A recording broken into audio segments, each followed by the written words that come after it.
വട്ടത്തിലേക്ക് ഹൃദയപൂർവ്വം സ്വാഗതം. ജീവിതത്തിൽ സ്പർശത്തിന് എന്തുമാത്രം പ്രാധാന്യമുണ്ടെന്ന് നിങ്ങൾ എപ്പോഴെങ്കിലും ചിന്തിച്ചിട്ടുണ്ടോ? ചിന്തിച്ചിട്ടില്ലെങ്കിൽ ഹൃദയപൂർവ്വം ഒന്ന് ചിന്തിക്കുന്നത് നന്നായിരിക്കും. മദർ തെരേസ ഒരു വൃദ്ധഭവനത്തിൽ സന്ദർശനം നടത്തുകയാണ്. വളരെ റഫ് ആൻഡ് ടഫായ വിചിത്ര സ്വഭാവമുള്ള ഒരു സ്ത്രീയെക്കുറിച്ച് മറ്റ് സിസ്റ്റേഴ്സ് പരാതി പറഞ്ഞു. അവർ മരുന്ന് കഴിക്കാൻ തയ്യാറാവുന്നില്ല, അകാരണമായി പൊട്ടിത്തെറിക്കുന്നു, അകാരണമായി പൊട്ടിക്കരയുന്നു, ജനാലക്കരികിലുള്ള കിടക്കയിലേക്ക് കിടക്കുമെന്ന് ശഠിക്കുന്നു. വല്ലാത്തൊരു പ്രകൃതം. എങ്ങനെ അവരെ ഡീൽ ചെയ്യണം? മദർ തെരേസ അവരുടെ അടുത്തേക്ക് ചെന്നു. അവരുടെ കിടക്കക്കരികിലിരുന്നു. അവരുടെ കയ്യിലെടുത്ത് പതുക്കെ ഒന്ന് അമർത്തി. പിന്നെ കരകവിയുന്ന കണ്ണുകൾ കൊണ്ട് അവരെ ഒന്ന് നോക്കി. അത്രയായപ്പോഴേക്കും അവർ പൊട്ടിക്കരയാൻ തുടങ്ങി. അവർ പറഞ്ഞു, ഇത്രക്കടുത്ത് ഒരാളും ഇരുന്നിട്ടില്ല, ഇത്രയ്ക്ക് സ്നേഹത്തോടെ ഒരാളും എൻ്റെ കയ്യിൽ പിടിച്ചിട്ടില്ല. അമ്മ, എന്തുകൊണ്ട് ഞാനിങ്ങനെ വളരെ വിചിത്ര രീതിയിൽ പെരുമാറുന്നു? അമ്മയോട് പറഞ്ഞുതരാം. എന്തുകൊണ്ട് ഈ ജനാലക്കരികിലുള്ള കിടക്കയിൽ കിടക്കൂ എന്ന് ശഠിക്കുന്നു? പറഞ്ഞുതരാം. അമ്മ പുറത്തേക്ക് നോക്കി. ജനാലയിലൂടെ എന്ത് കാണാം? മദർ തെരേസ പുറത്തേക്ക് നോക്കി. എന്നിട്ട് പറഞ്ഞു, എൻട്രൻസ് ഗേറ്റ്, പ്രവേശന കവാടം കാണാം. അതാ കാര്യം. അവർ പറയുകയാണ്, കുറേ വർഷങ്ങൾക്ക് മുമ്പ് മകനും മരുമകളും കുഞ്ഞുങ്ങളും ചേർന്ന് ഈ എൻട്രൻസ് ഗേറ്റ് തള്ളി തുറന്ന് ഇങ്ങോട്ടേക്ക് വന്നു, എന്നെയും കൂട്ടിക്കൊണ്ട്. എന്നെ ഇവിടെ കൊണ്ടുവന്ന് തള്ളി. എന്നിട്ട് അവർ കടന്നുപോയി. ഇനി എന്തെങ്കിലും ഒരു ദിവസം നല്ല ബുദ്ധി തോന്നി അവർ എന്നെ കൂട്ടിക്കൊണ്ട് പോകാൻ വരുമെന്ന് കരുതി ഞാനിവിടെ കാത്തു കിടക്കുകയാണ്. പുറത്തേക്ക് കണ്ണുന്നിട്ട് നോക്കിയിരിക്കുകയാണ് ഞാൻ. അതുകൊണ്ടാണ് ഈ പ്രവേശന കവാടം എപ്പോഴും കാണാൻ വേണ്ടിയാണ് ഞാൻ ഇവിടെ ഇങ്ങനെ ജനാലക്കരികിൽ കിടക്കണമെന്ന് ശഠിക്കുന്നത്. മദർ തെരേസ തൊട്ടതിന് ശേഷം അവരുടെ ജീവിതം മാറിയത്രേ. അവർ വീണ്ടും പുഞ്ചിരിക്കാൻ തുടങ്ങിയത്രേ. അവർ വീണ്ടും കുറച്ചുകൂടി കരുണയുള്ള ആളായി മാറി. അങ്ങനെയാണല്ലോ, കരുണ വന്ന് തൊടുമ്പോൾ, കനിവിൻ്റെ മാലാഖ ചിറക് നൽകി കഴിയുമ്പോൾ ആളുകൾക്ക് പെട്ടെന്ന് ആകാശം കിട്ടും. അവർ ചിറക് മുളയ്ക്കുന്ന അനുഭവത്തിലേക്ക് പ്രവേശിക്കും. ഇനി എൻ്റെ പ്രിയപ്പെട്ട ചങ്ങാതി, നിങ്ങളുടെ ജീവിതത്തിലെ ഏറ്റവും പ്രധാനപ്പെട്ട നീഡുകളിൽ ഒന്നാണ് സ്പർശത്തിന് വേണ്ടിയുള്ള നീഡ്. കുഞ്ഞായിരിക്കുന്ന സമയം മുതൽ നിങ്ങൾ മരിക്കാൻ കിടക്കുന്ന സമയം വരെ ആരെങ്കിലും എന്നൊന്ന് തൊട്ടെങ്കിൽ എന്ന് നിങ്ങൾ കൊതിക്കുന്നുണ്ട്. ആദ്യം നമുക്ക് ജീവശാസ്ത്രപരമായ നമ്മുടെ അവസ്ഥകളിലേക്കൊന്ന് പ്രവേശിക്കാം. നിങ്ങൾ ഉറങ്ങാൻ പോകുമ്പോൾ, ഏത് പോസ്ചറിൽ ഉറങ്ങാൻ പോയാലും ഉറക്കത്തിനിടയിൽ ഒരു 3-4 വട്ടമെങ്കിലും നിങ്ങൾ കൂനിക്കൂടി കിടക്കും. നിങ്ങൾ മറ്റൊരാളോട് ഒബ്സർവ് ചെയ്യാൻ പറഞ്ഞാൽ അവർ പറഞ്ഞു തരും. നിങ്ങൾ ഏത് പോസ്ചറിൽ ഉറങ്ങാൻ കിടന്നാലും ഉറക്കത്തിനിടയ്ക്ക് 4 വട്ടമെങ്കിലും മിനിമം നിങ്ങൾ കൂനിക്കൂടി കിടക്കും. അതിൻ്റെ അർത്ഥം എന്താണ്? ജീവശാസ്ത്രപരമായ എൻ്റെ അർത്ഥം എന്താണെന്നറിയോ? ആ കൂനിക്കൂടി കിടക്കുന്നത് അമ്മയുടെ ഗർഭപാത്രത്തിനകത്ത് ഭ്രൂണാവസ്ഥയിൽ നിങ്ങൾ കിടന്ന ഒരു പോസ്റ്ററാണത്. അപ്പോൾ നിങ്ങളുടെ ശരീരം എത്ര വളർന്നാലും, നിങ്ങൾ എത്രക്കങ്ങ് വലുതായാലും, ഇന്നും നിങ്ങളുടെ ഉള്ളിൻ്റെ ഉള്ളിൽ അമ്മയുടെ സ്പർശത്തിന് വേണ്ടി കാത്തിരിക്കുന്ന ഒരു കുഞ്ഞുണ്ട്. ആ കുഞ്ഞ് ലോകത്തോട് മുഴുവൻ വിളിച്ചു പറയുന്നത് എന്താണ്? Fragile, handle me with care. പൊട്ടിപ്പോകുന്ന ഏതോ ഒരു ചില്ലുപാത്രം പോലെയാണ്, കുറച്ചുകൂടി കരുതലോടെ എന്നെ തൊടണേ. നിങ്ങളെല്ലാവരും ഇങ്ങനെ പറയുന്നുണ്ട്. നിങ്ങളുടെ കൂടെ നിൽക്കുന്ന ആളുകളും ഇത് തന്നെ പറഞ്ഞുകൊണ്ടിരിക്കുന്നുണ്ട്. ഇനി വീണ്ടും ജീവശാസ്ത്രത്തിലെ മറ്റൊരു കൗതുകം.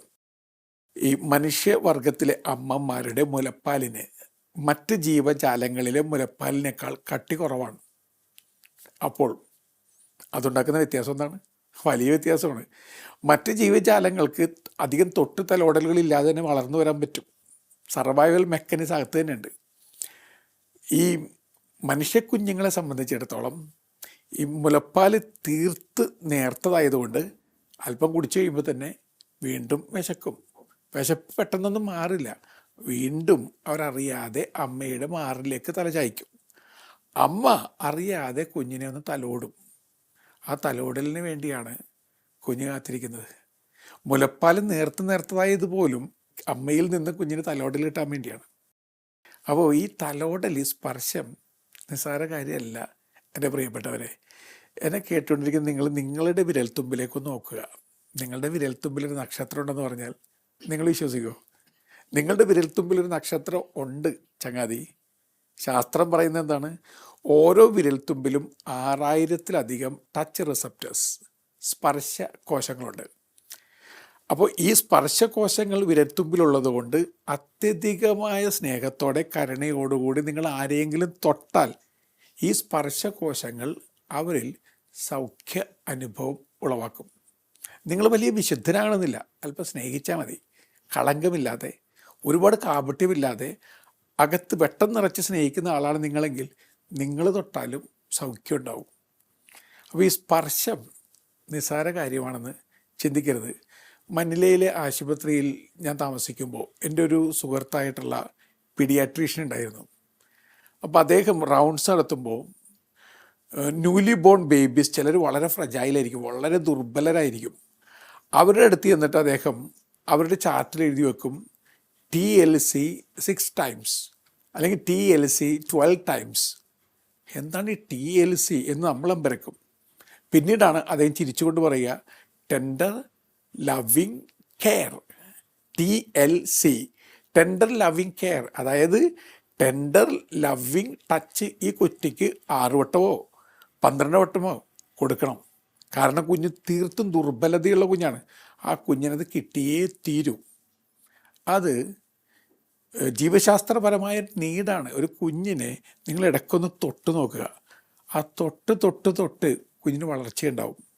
ഫ്രെഡറിക് രണ്ടാമൻ രാജാവ് ക്രൂരമായൊരു പരീക്ഷണം നടത്തി. 2 കുട്ടികൾ, ഒരു കുട്ടിക്ക് പോഷകങ്ങൾ കൃത്യമായിട്ട് കൊടുക്കുന്നുണ്ട്, അതോടൊപ്പം ആരെങ്കിലും ചെന്ന് സ്നേഹത്തോടെ ഒന്ന് തൊടുന്നു, പല പ്രാവശ്യം തൊടുന്നു. ഇപ്പുറത്തെ കുഞ്ഞിനും എല്ലാ പോഷകങ്ങളും നൽകുന്നുണ്ട്, പക്ഷെ തൊടാനില്ല. ഈ തൊടാൻ ആരുമില്ലാത്ത കുഞ്ഞ് പതുക്കെ മരണത്തിൻ്റെ വഴിയിലേക്ക് ചെന്ന് ചേരുന്നുണ്ട്. അതൊരു സത്യമാണ്. ജനിക്കുന്ന സമയം മുതൽ കുഞ്ഞിന് സ്പർശം വേണം. നിങ്ങൾ അമ്മയുടെ ഉദരത്തിലായിരിക്കുമ്പോൾ തന്നെ വിവരമുള്ള കാരണവന്മാർ പറഞ്ഞു തരും, ആ കുഞ്ഞിനെ തൊടണം, വയറത്ത് ഉമ്മ വെക്കണം. ഭർത്താവ് ഭാര്യയുടെ വയറ്റത്ത് ഉമ്മ വെക്കണം. ആ ഉമ്മ വന്ന് ചേരുന്ന കുഞ്ഞിലാണ്. നിങ്ങൾ വയറ്റത്ത് സ്നേഹത്തോടെ തൊടണം. ആ തൊടലിൽ ചെന്ന് ചേരുന്നത് കുഞ്ഞിലാണ്. എന്നെ ആരോ ആർദ്രമായി തൊടുന്നുണ്ട്, എന്നെ ആർക്കോ വേണം, ആരോ എന്നെ കാത്തിരിക്കുന്നുണ്ട്. ആ ഒരു ചിന്തയാണ് കുഞ്ഞിന് ലഭിക്കുക. ഇനി നമ്മൾ ജനിക്കുന്ന സമയത്ത് പൊട്ടിക്കരയുന്നുണ്ട്. എന്തുകൊണ്ടാണത്? കുഞ്ഞിൻ്റെ ഏറ്റവും ബെസ്റ്റ് പാരഡൈസ് ഏതാണ്? അമ്മയുടെ ഗർഭപാത്രമാണ്. അവിടെ ഏറ്റവും സുഖകരമായ വിധത്തിൽ പ്രൊപ്പോർഷനേറ്റായിട്ട് ക്രമപ്പെടുത്തിയിരിക്കുന്ന ചൂടും തണുപ്പും പിന്നെ എല്ലാ പോഷകങ്ങളും, അമ്നിയോട്ടിക് ആസിഡ്, ഇതെല്ലാം നിറഞ്ഞിരിക്കുന്ന ഒരു ഇടത്ത് കുഞ്ഞിങ്ങനെ സ്വസ്ഥതയോടുകൂടി കഴിഞ്ഞു വരികയാണ്. അതാണ് ഭൂമിയിലെ സ്വർഗം കുഞ്ഞിനെ സംബന്ധിച്ചിടത്തോളം. അവിടെ നിന്ന് കുഞ്ഞിന് പുറത്തേക്ക് വരാൻ സമയമാകുമ്പോൾ അമ്മയ്ക്ക് പേറ്റുനോവ് ആരംഭിക്കുന്നു. പിന്നെ കുഞ്ഞ് പുറത്തേക്ക് തള്ളിയിടപ്പെടുകയാണ്. ഒരു പുഷിൽ കുഞ്ഞ് പുറത്തേക്ക് വരികയാണ്. കുഞ്ഞിന് വന്യമായ ലോകത്തേക്കുള്ള യാത്രയാണത്. അത് താങ്ങാൻ പറ്റാത്തതുകൊണ്ട് അതിൻ്റെ കരച്ചിൽ. ആദ്യത്തെ ട്രോമ കിട്ടിയത് ബെർത്ത് ട്രോമയാണ്. അതായത് ജനിക്കുന്നൊരു ട്രോമയാണ് കുഞ്ഞിനെ സംബന്ധിച്ചിടത്തോളം. കുഞ്ഞ് പൊട്ടിക്കരഞ്ഞു പോകുന്നു. കാരണം നഷ്ടസ്വർഗത്തെക്കുറിച്ച് ഓർത്തുള്ള കരച്ചിലാണത്. ആ കരയുന്ന കുഞ്ഞ് ഒരു കയ്യിലേക്കാണ് വന്നു ചേരുന്നത്. അപ്പോൾ ആദ്യത്തെ സ്പർശം കിട്ടുമ്പോഴാണ് കുഞ്ഞിന് നഷ്ടപ്പെട്ടു പോയ അമ്മയുടെ കരസ്പർശം വീണ്ടും കിട്ടുന്നത്. ടച്ച് അന്ന് തുടങ്ങി കുഞ്ഞ് ആഗ്രഹിച്ചുകൊണ്ടിരിക്കുകയാണ്. അതുകൊണ്ട് എൻ്റെ പ്രിയപ്പെട്ടവരെ, നിങ്ങളുടെ മക്കളെയെങ്കിലും നിങ്ങൾ സ്നേഹത്തോടെ തൊട്ടുക. നമുക്ക് ആരെയും തൊടാത്തൊരു ലോകമാണിത്. നമ്മുടെ അവസ്ഥയിൽ തൊട്ട് നിൽക്കുന്നു, തൊട്ടുരുമി നിൽക്കുന്നു, തൊട്ടടുത്ത് നിൽക്കുന്നു, തൊട്ടിട്ടില്ല. ഈ തൊടാത്തവരുടെ എണ്ണം കൂടിക്കൊണ്ടിരിക്കുകയാണ്. കൊറോണയൊക്കെ കഴിഞ്ഞ എൻ്റെ ചങ്ങാതി ഇപ്പോഴും നിങ്ങൾ തൊടുന്നില്ല എന്ന് പറയുന്നത് കഷ്ടം തന്നെയല്ലേ? ഏതോ അദൃശ്യമായ കാരണങ്ങൾ കൊണ്ട് നമ്മൾ ആരെയും തൊടാതെ ഇങ്ങനെ പോയിക്കൊണ്ടിരിക്കുകയാണ്. ഒരാൾ വളരെ പ്രചോദനാത്മകമായ ഒരു മോട്ടിവേഷണൽ ക്ലാസ്സിൽ പങ്കെടുത്ത് വീട്ടിലേക്ക് മടങ്ങുകയാണ്. മക്കളെയൊക്കെ ആർദ്രമായി തൊടുന്നതിനെക്കുറിച്ചാണ് ക്ലാസ്. പാതി വഴിയിൽ വെച്ച് ആൾ ചിന്തിച്ചു, ഞാൻ വേണ്ട വിധത്തിൽ മക്കളോട് സ്നേഹമൊന്നും പ്രകടിപ്പിക്കുന്നില്ല, തുടങ്ങണം. വീട്ടിൽ ചെന്നു, കോളിംഗ് ബെൽ അടിച്ചു. ഇളയ മകൻ വന്ന് വാതിൽ തുറന്നു. ഇയാൾ അവൻ്റെ കയ്യിലെടുത്ത് പതുക്കെ ഒന്ന് തൊട്ട് അവൻ്റെ കണ്ണീർ നോക്കി എന്തോ പറയാൻ തുടങ്ങിയപ്പോൾ കണ്ണീർ മഴപ്പെയ്ത്ത് കാലം ആരംഭിച്ചു. അവൻ തേങ്ങി തേങ്ങി വിതുമ്പി വിതുമ്പി കരയുകയാണ്. കരച്ചിലിനിടയിൽ അവൻ അയാളുടെ ഒരു ചോദ്യം, പപ്പ. അവസാനമായിട്ട് പപ്പ എന്നെ തൊട്ടത് എപ്പോഴാ പപ്പ? അയാൾ അമ്പരന്നിങ്ങനെയൊക്കെയാണ്. അവൻ വീണ്ടും ആ ചോദ്യം, പപ്പ. അവസാനമായിട്ട് പപ്പ എന്നെ ഒന്ന് തൊട്ടത് എപ്പോഴാ? അയാൾക്ക് ഉത്തരവില്ല. അവൻ പറഞ്ഞു, ഉത്തരവൊന്നും തിരഞ്ഞ് പപ്പ കൺഫ്യൂസ്ഡ് ആകണ്ട. പപ്പ എന്നെ തൊട്ടിട്ട് 10-12 വർഷങ്ങളായി. തൊട്ടടുത്ത് നിന്ന് പ്രാർത്ഥിക്കുന്നു, തൊട്ടടുത്തിരുന്ന് ഭക്ഷണം കഴിക്കുന്നു. പപ്പ എന്നെ ഒന്നും തൊടാറില്ല. എൻ്റെ കണ്ണിൽ പപ്പ നോക്കാറില്ലല്ലോ സംസാരിക്കുമ്പോൾ. പപ്പയ്ക്ക് ഭയങ്കര കുറ്റബോധം ഉണ്ടാവും. എൻ്റെ കണ്ണിൽ പപ്പ നോക്കുന്നില്ല, എന്നും തൊടുന്നില്ല. എൻ്റെ ബെസ്റ്റ് ഫ്രണ്ടായിരിക്കണം പപ്പ എന്ന് ക്ലാസ് ടീച്ചർ പറയുന്നുണ്ട്. പപ്പ എപ്പോഴെങ്കിലും എൻ്റെ ഫ്രണ്ടായിരുന്നിട്ടുണ്ടാ? ഒരുപക്ഷെ എൻ്റെ വേഴ്സ്റ്റ് എനിമിയാണ്. നമ്മൾ തമ്മിൽ ഇത്ര ശത്രു എന്തിനാ പപ്പ?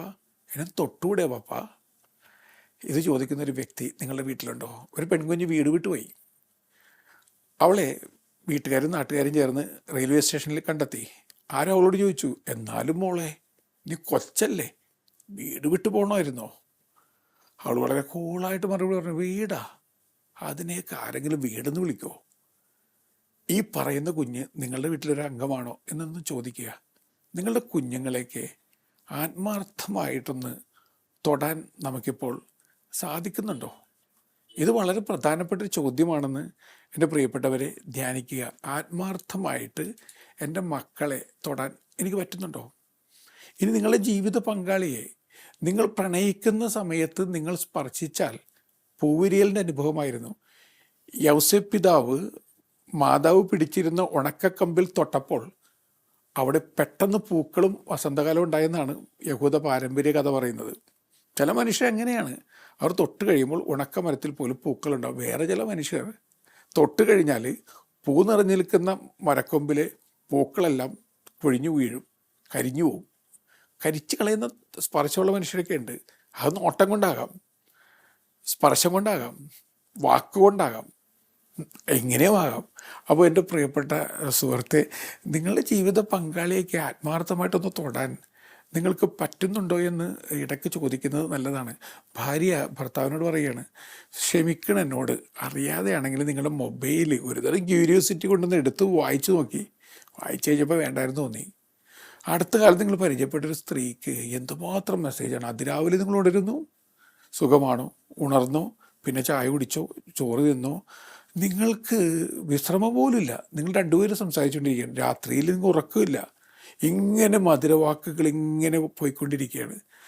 ഈ മൊബൈലിൽ തൊട്ട് തൊട്ട് തൊട്ട് നിങ്ങളുടെ കൈ വിരലിൽ തേഞ്ഞു തീർന്നിട്ടുണ്ടാകാം.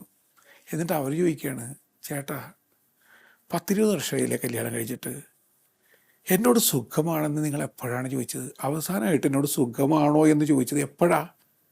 തൊട്ടടുത്ത് നിൽക്കുന്ന ഭാര്യയെ നിങ്ങൾ തൊട്ടിട്ടില്ല എൻ്റെ പ്രിയപ്പെട്ട ചങ്ങാതി. അതുകൊണ്ടാണ് നിങ്ങളുടെ വീട്ടിലെപ്പോഴും മരുഭൂമി അനുഭവം. അവിടെ നീർച്ചാലുകൾ ഒഴുകണമെങ്കിൽ നിങ്ങൾ വിരൽത്തുമ്പ് കൊണ്ടൊരു ചാല് ഉണ്ടാക്കിയെടുക്കണം. നിങ്ങളൊന്ന് തൊടണം. തൊടുന്നുണ്ടോ? അതൊരു പ്രധാനപ്പെട്ട ചോദ്യമാണ്. തൊടുന്നുണ്ടോ? ഞാൻ മറുനാട്ടിൽ താമസിക്കുമ്പോൾ വളരെ വൃദ്ധയായ 100 വയസ്സ് കഴിഞ്ഞ ഒരു സ്പാനിഷ് സ്ത്രീ എൻ്റെ മുറിയുടെ തൊട്ടടുത്തുണ്ടായിരുന്നു. അവർക്ക് ഇംഗ്ലീഷ് അറിയില്ല, എനിക്ക് സ്പാനിഷും അറിയില്ല. പക്ഷേ ഞങ്ങൾ ഉറ്റ കൂട്ടുകാരെ പോലെയായിരുന്നു. എല്ലാ ദിവസവും ഞാൻ അവരുടെ മുറിയിൽ പോയിരിക്കും, അവരുടെ പഞ്ഞിക്കെട്ട് പോലുള്ള കൈപിടിക്കും, ഇങ്ങനെ അമർത്തിക്കൊണ്ടിരിക്കും. അവർ സ്നേഹത്തോടു കൂടി എന്നെ ഇങ്ങനെ നുള്ളിപ്പറിക്കും. ഞങ്ങൾ മണിക്കൂറുകൾ സംസാരിക്കും. ഇംഗ്ലീഷ് അറിയാത്ത അവരും സ്പാനിഷ് അറിയാത്ത ഞാനും. ഞങ്ങൾ രണ്ടുപേരും മണിക്കൂറുകൾ സംസാരിച്ച് 2 പേർക്കും പറയുന്ന ഭാഷ മനസ്സിലായിട്ടുണ്ടാവില്ല. പക്ഷേ സ്പർശം അത് ഹൃദയത്തിൻ്റെ ഭാഷയാണല്ലോ, അത് മനസ്സിലായിട്ടുണ്ട്. ആ സ്ത്രീയെ സ്നേഹത്തോടു കൂടി ഞാൻ ഓർക്കുകയാണ്. അവർ ഒരു ദിവസം ഞാൻ ചെല്ലുന്നില്ലെങ്കിൽ വല്ലാത്ത സങ്കടത്തോടു കൂടി ആയെ പറഞ്ഞു വിടും അവനെ വിളിച്ചുകൊണ്ട് വരാൻ. കാരണം സ്പർശത്തിന് വേണ്ടി മനുഷ്യരൊക്കെ കൊതിക്കുന്നുണ്ട്.